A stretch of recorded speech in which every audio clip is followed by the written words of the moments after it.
My fiancé, male 28 years old, and I, female 30 years old, have been together for 3 years.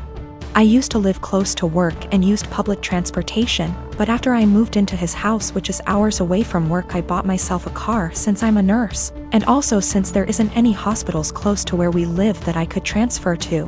My fiancé's car hasn't been working for close to 2 months now. It requires so much money to get it fixed, and he refused my financial help when I offered it.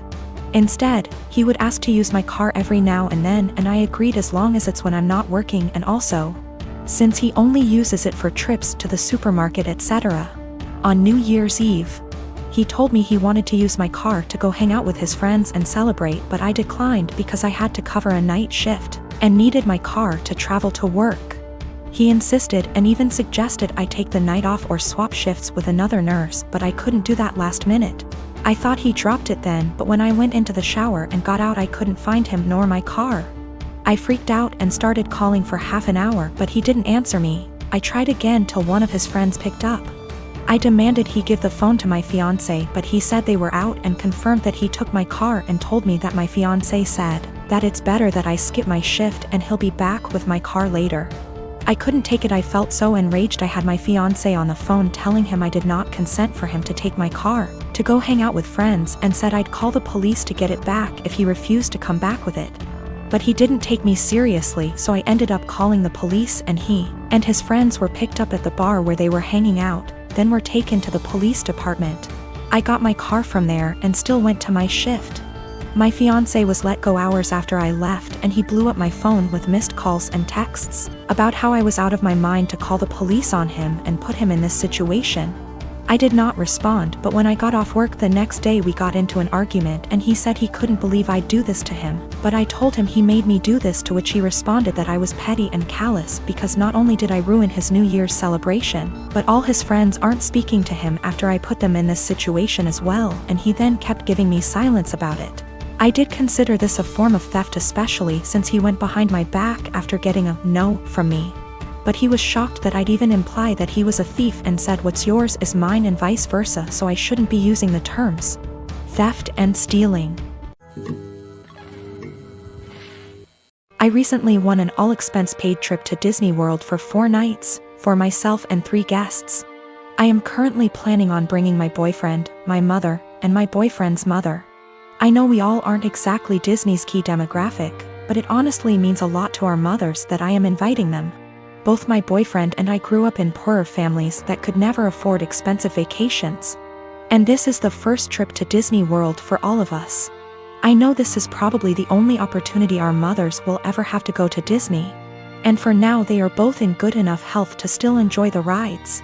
The problem is with my cousin, Jane, who has been hounding me to take her 5-year-old daughter, Kelly, instead of my boyfriend's mother. I know, what kind of monster am I for not wanting to bring a little girl to the place where dreams come true? Except Jane's family has already been to Disney World twice, most recently earlier this year in February. My cousin has done very well for herself. She runs a successful photography business, and her husband is an engineer.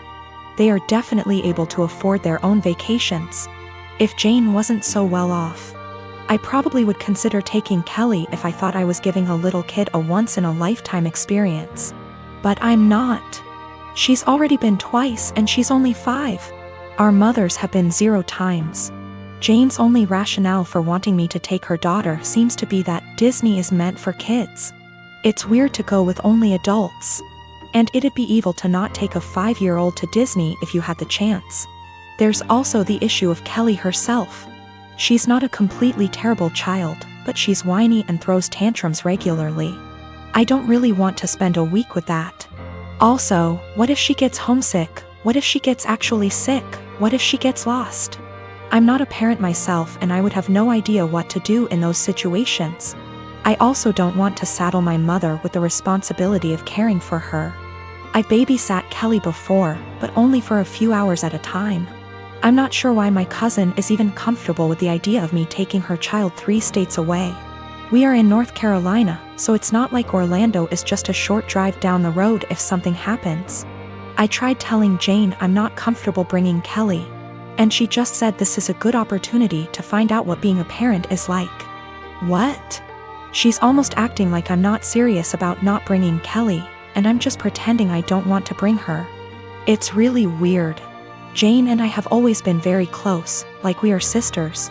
And I'm afraid this has the potential to ruin our relationship once it comes to a head. What is the best way to tell her no without sounding like an evil child hater, or am I being selfish for not taking a kid to Disney?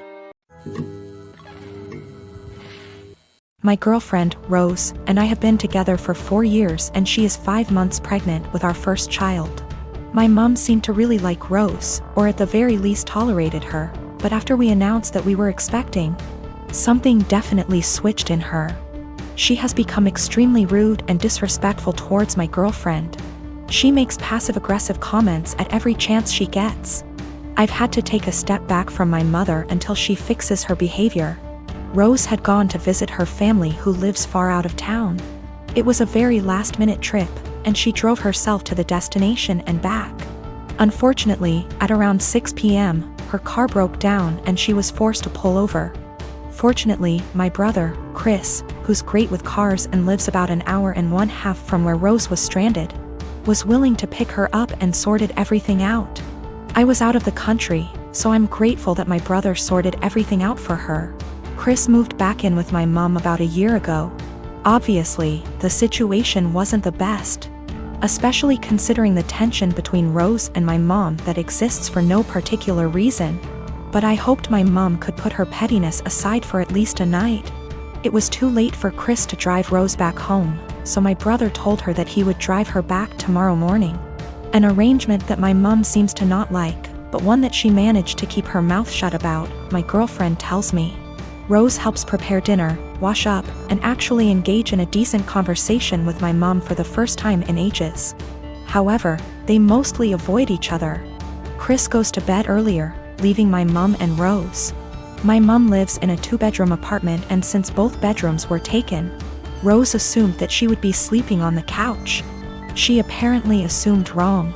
My mom gives Rose the thinnest blanket ever and basically screams at her, telling her that she has to sleep on the floor to not ruin her couch. She tells Rose to make do with the pillows on the couch and the blanket that provides zero warmth. Rose thought about protesting, but ultimately decided against it. According to Rose, my mom kept opening her door to check if she was sleeping on the couch, so she couldn't even try to sleep on the couch.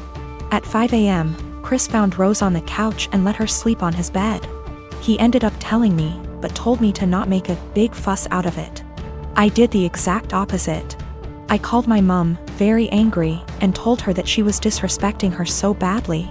She tried to defend herself by saying that she didn't harm the baby, and it's okay for pregnant women to sleep on the floor. But I refused to hear any of it.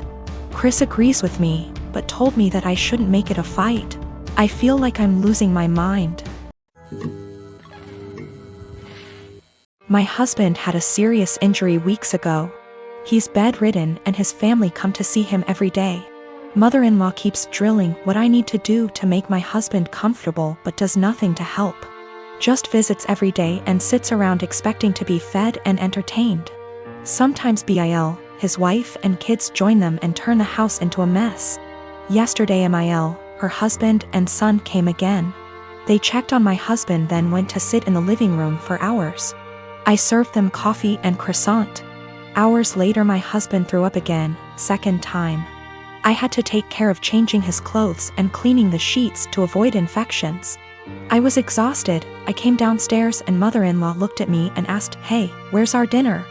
I was shocked that after seeing me go up and downstairs many times and cleaning and bringing new sheets and running the washing machine that she'd expect me to prepare dinner. I'd already eaten a sandwich at 6 and yogurt. I have problems with my stomach and stress and pregnancy made it worse. I'm 4 months in. I pointed at the kitchen and told her to help herself out. She gave me a look, then said she didn't expect me to ask her to cook dinner at my house. I said I didn't expect her to ask me to cook dinner while I'm taking care of her son. She started arguing about the way I spoke about my husband, saying as his partner, "This is the least I could do," and called me unhinged for throwing in her face that I'm helping my husband. She got her husband involved, asking what his thoughts were on me making guests go hungry and forcing them to cook themselves, when this supposed to be my duty as a host homeowner. Father-in-law said they could order food and call it a day and yelled at my younger brother-in-law to stop playing on his phone and order food, but mother-in-law got mad and lashed out criticizing me, saying I wasn't up to the challenge of taking care of my home and my guests like an adult. I lost it on her and told them to leave since she kept yelling, disrupting my husband's sleep. She left after saying she felt sorry for her son and grandbaby with an aggressive wife and a mother like me. She told everyone, and my older brother-in-law said he understood I'd a lot on my plate, but lectured me about how I should have respect for his mom who was a guest, repeatedly saying if that was his wife she wouldn't have acted this way, and that I shouldn't use taking care of my husband against them. He asked me to apologize, but I didn't.